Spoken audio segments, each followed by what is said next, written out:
Estamos con el exmagistrado Jaime Araujo Rentería, expresidente de la Corte Constitucional. Tiene anécdotas que uno le hace reverencia a las mismas. ¿Cómo es el cuento de las pensiones con Gabo? Bueno, para empezar. William, mire, yo había leído la novela de Gabo, El coronel no tiene quien le escriba, que en el fondo es un homenaje que él le hace a su abuelo. Sí. Coronel de la Guerra de los 1000 días, que como muchos pensionados en Colombia trabajan durante muchos años, los mandaban a la casa a esperar la pensión y nunca llegaba. Terminaban muriéndose y haciendo parte de la sucesión porque no disfrutaban. Pero además, en una estructura que usted conoce bien, donde la pensión del abuelo de nosotros no es solo para la abuela si está viva, sino también para el hijo que no tiene trabajo, para el nieto que no hay con qué pagar la escuela. Entonces, esa pensión se distribuye en toda la familia.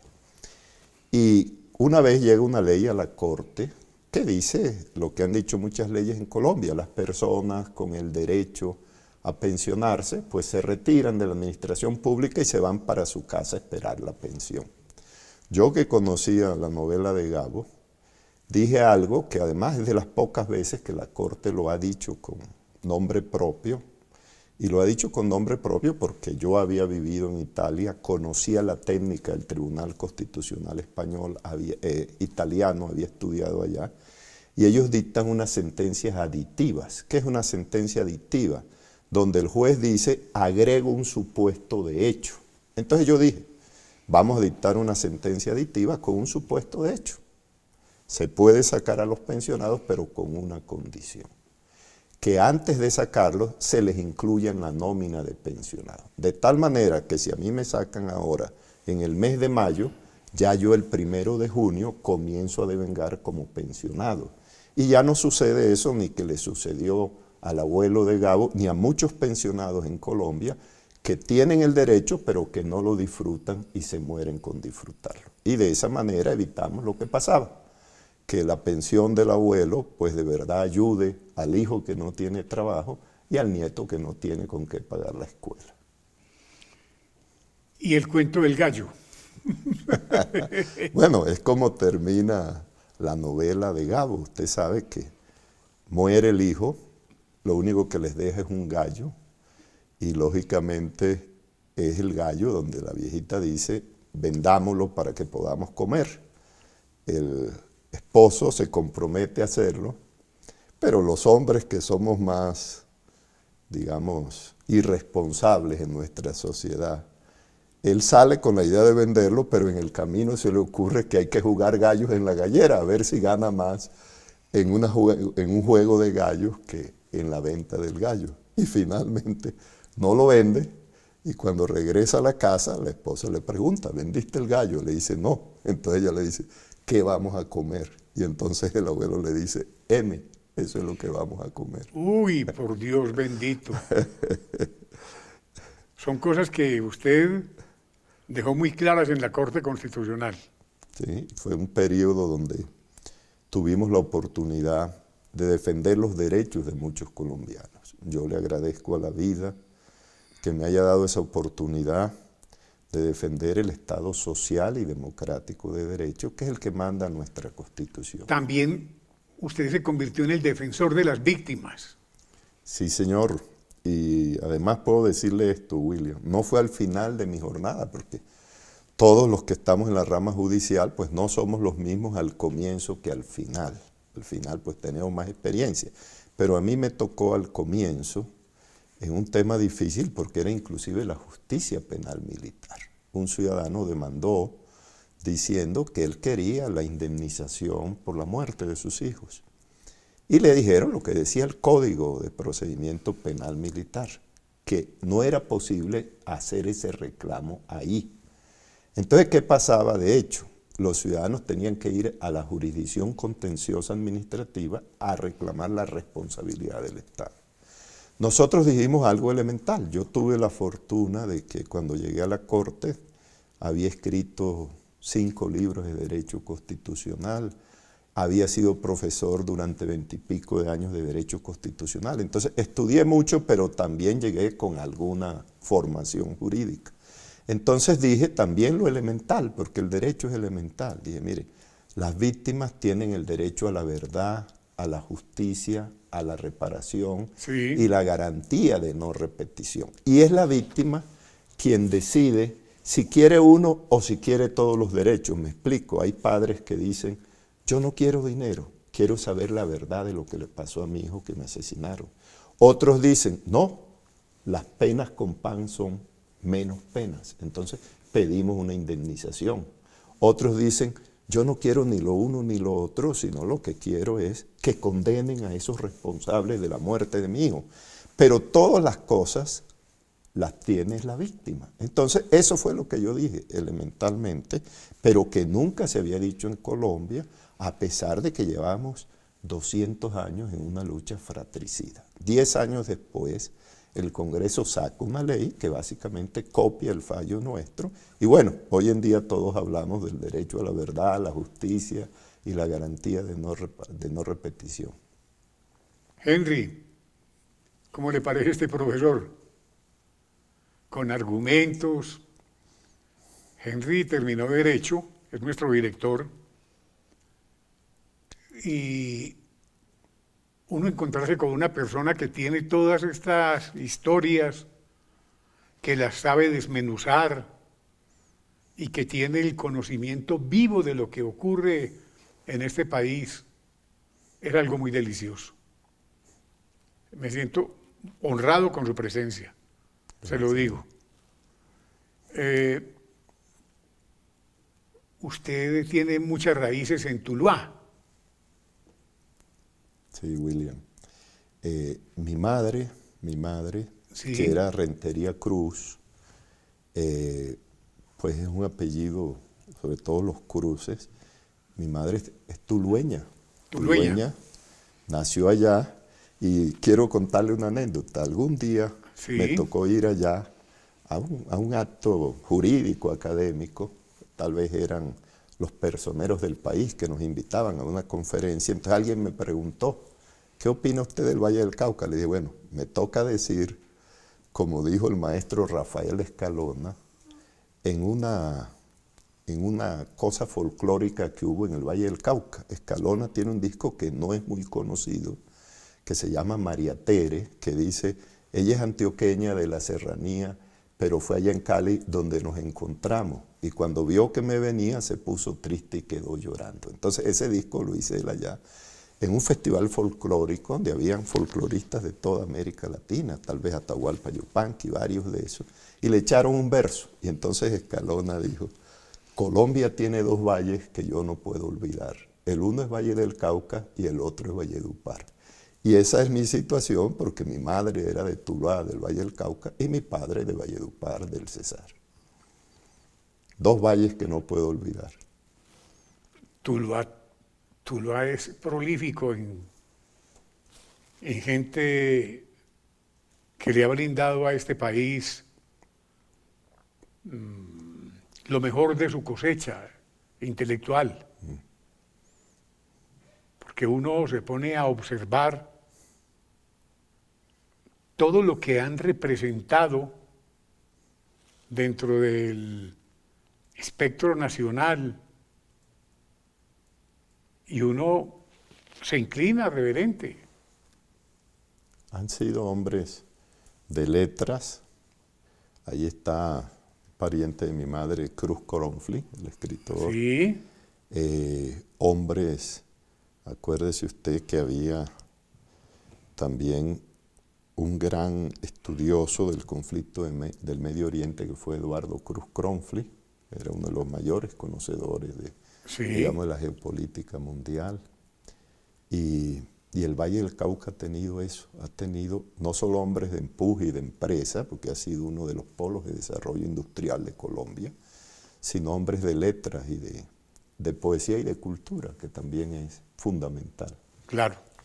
Para un cambio la cultura es fundamental, William. Tanto que usted ve que ahora hay una queja de todos estos gestores culturales frente al gobierno, porque le han dicho, en mi sentido bien, que no hay verdadero cambio si no pasa por la cultura y el arte. Y creo que el Valle del Cauca y Tuluá ha sido de las zonas donde se ha promovido el desarrollo cultural y artístico de los colombianos.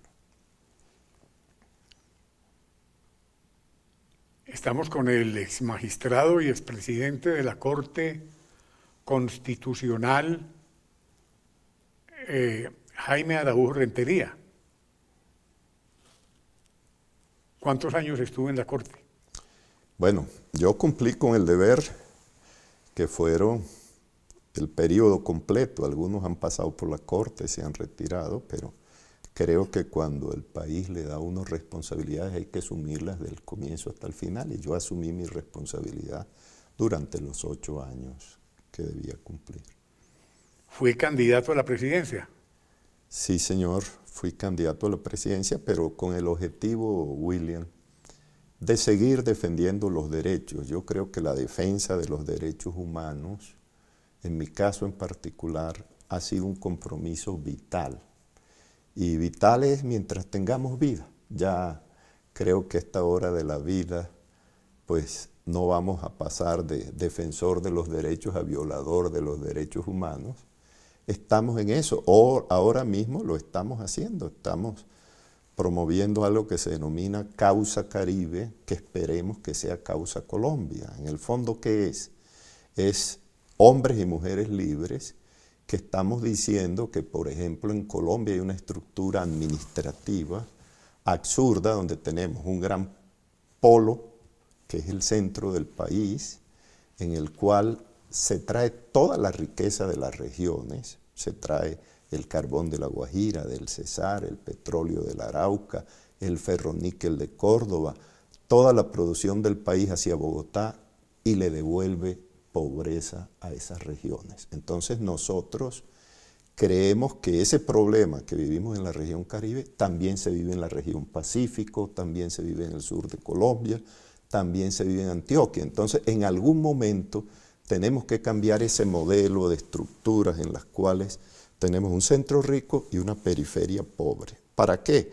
Para que la periferia también sean polos de desarrollo. Y para eso tenemos que defender un modelo de Estado distinto, no centralista, sino un Estado o regional, como dice la Constitución, o un Estado federal. Eso está en la Constitución, pero no se ha cumplido. Es lo que también de mi experiencia de haber vivido en Italia, lo que sucede en Italia. Italia es un Estado regional, como es un Estado regional España a través de las autonomías, como lo es Bélgica.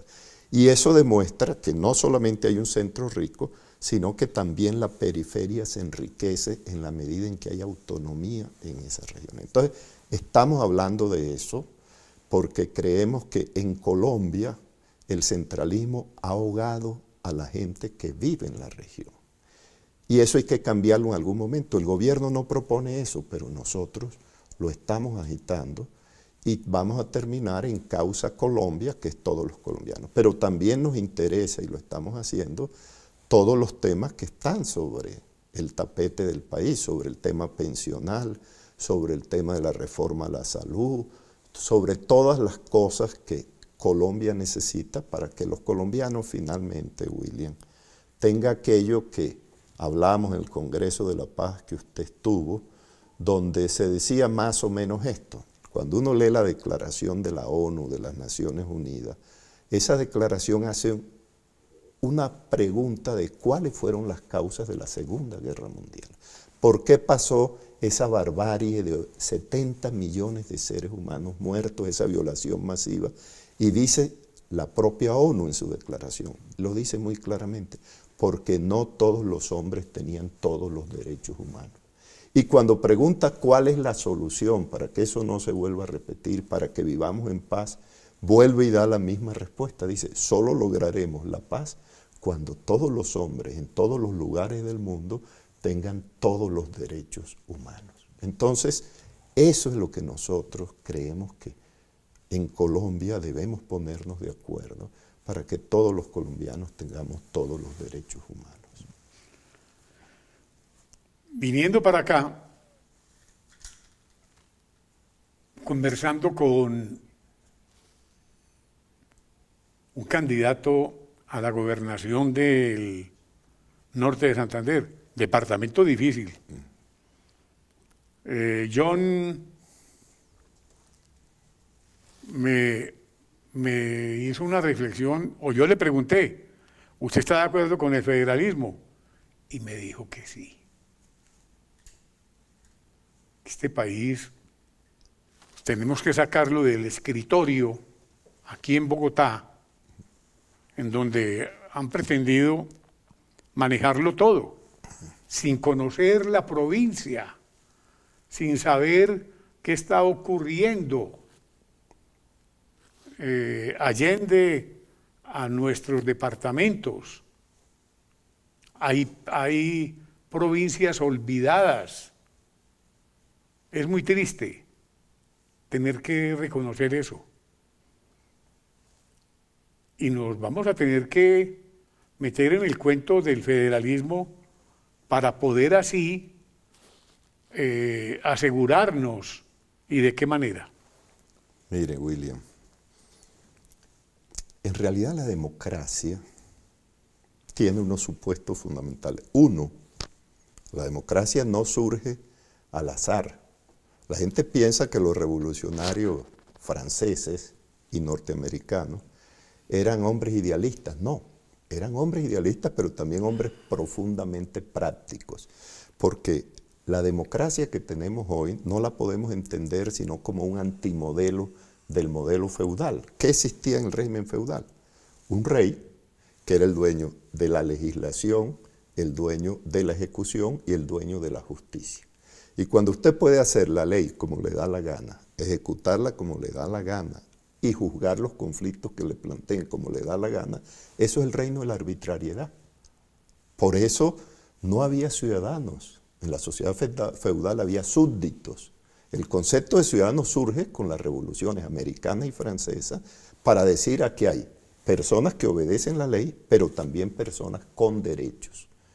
Entonces, no hay duda que eso es mejor que la concentración del poder. Pero no solamente es descentralizar el poder por ramas, es más democrático que donde vive la gente, que es la realidad, porque todo lo demás es ficción. La realidad es aquí, en este territorio donde estamos usted y yo. El departamento ya es una ficción y el Estado es otra ficción, pero esto es la realidad. Entonces, lo real, lo democrático es que donde uno vive se pueda dar sus autoridades, se pueda escoger a sus gobernantes, se pueda administrar sus recursos. Entonces, si de verdad queremos un Estado democrático, debemos ampliar la democracia dándole a la gente donde vive el derecho a decidir su propio destino y su propio futuro. Por eso yo soy amigo, como usted lo decía ahora, del Estado federal. Y si no podemos tener el Estado federal, por lo menos el Estado regional, como en España, como en Italia, como en Bélgica, donde las personas no solamente se administran y se dan, sino que en el propio territorio puede haber inclusive leyes propias. Colombia, desafortunadamente, es un Estado unitario porque hay un solo legislador. En los estados regionales o en los estados federales, la gente donde vive se da sus propias leyes. Y eso es lo que explica que en Estados Unidos, en un estado, haya unos delitos y en otro estado otro, porque la gente, viviendo y de acuerdo con sus circunstancias, dice, esto de aquí es distinto a lo de allá. Entonces, yo soy amigo de eso lo estamos proponiendo en Colombia, lo que es la descentralización, pero de verdad, como Estado federal, o si no, por lo menos el Estado regional. Pero eso, nadie está hablando de eso hoy en día. Pero mientras no hagamos eso, el cambio será mentira, porque finalmente la realidad es donde uno vive y ahí es donde hay que hacer el cambio.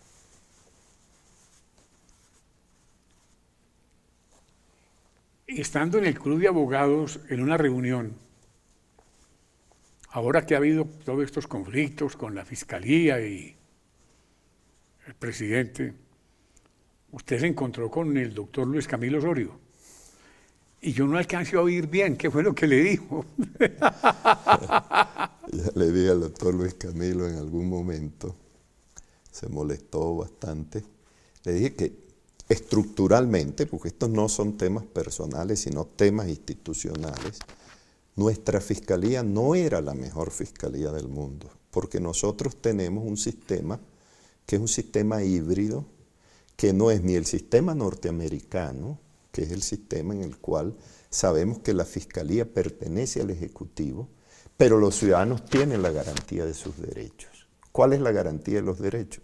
Que ningún fiscal en Estados Unidos puede detenerlo a usted, interceptarlo, auscultarle nada sin la autorización previa de un juez. El otro sistema de fiscalía es el sistema que podemos decir judicializado. Por ejemplo, cuando yo viví en Italia, un humilde juez como Antonio Di Petro acabó con toda la clase política de Italia. ¿Por qué? Porque la fiscalía ya de verdad era independiente. ¿Qué quiere decir eso? Que el juez es el que decide cómo es la investigación. La estructura, el aparato, lo que hace es ayudar al juez autónomo. ¿Por qué? Porque el juez decide, tengo que practicar esta prueba, y ahí están los auxiliares de la fiscalía para ayudar. Pero él es el que decide si detiene o no detiene. Él no tiene que irle a preguntar al fiscal general, ¿detengo este o absuelvo al otro? No, son autónomos. Entonces, ¿qué tenemos nosotros? Nosotros tenemos teóricamente una fiscalía judicializada. ¿Para qué? Para que no tenga que ir ante el juez antes a ver si lo detienen, si le interceptan las comunicaciones, si le requisan su casa. Entonces la fiscalía lo hace. Dicen el juez de garantía, muy bien, pero acuérdese del dicho y la sabiduría popular. Después de sacado el ojo no hay Santa Lucía que valga. Cierto. Entonces después que usted lo detienen, que lo lleve ante un juez de garantía, es menos malo, claro, pero no es lo ideal. Lo ideal es convenza al juez primero de que Jaime Araujo es un bandido y que él autorice, porque la libertad de las personas no hay duda que la garantizan mejor los jueces. Entonces, ese ha sido un poco mi ideal, de que nuestro sistema de fiscalía no tiene lo bueno de los dos sistemas, ni el sistema judicializado, ni el sistema ejecutivizado, podríamos decir, pero sí tiene lo malo de los dos sistemas. Doctor Jaime Araujo Rentería, expresidente de la Corte Constitucional, muchas gracias. Gracias a usted, William, Me sentí pleno. por recordarnos estas vivencias que creo que muchos colombianos, porque estos son temas de actualidad, nunca terminamos de hablar de ellos, y bueno, gracias a usted y a su audiencia porque permiten estos diálogos entre los colombianos. Porque es que esto es una cosa donde uno aprende con usted. Usted es un gran maestro. Usted a uno lo deja nuevo, de verdad. Bueno, yo Muchas no soy gracias. más que un defensor de derechos, William, y como le decía, es mi compromiso vital hasta el final de mi vida. Gracias a usted. Muy por querido. esta oportunidad. Gracias.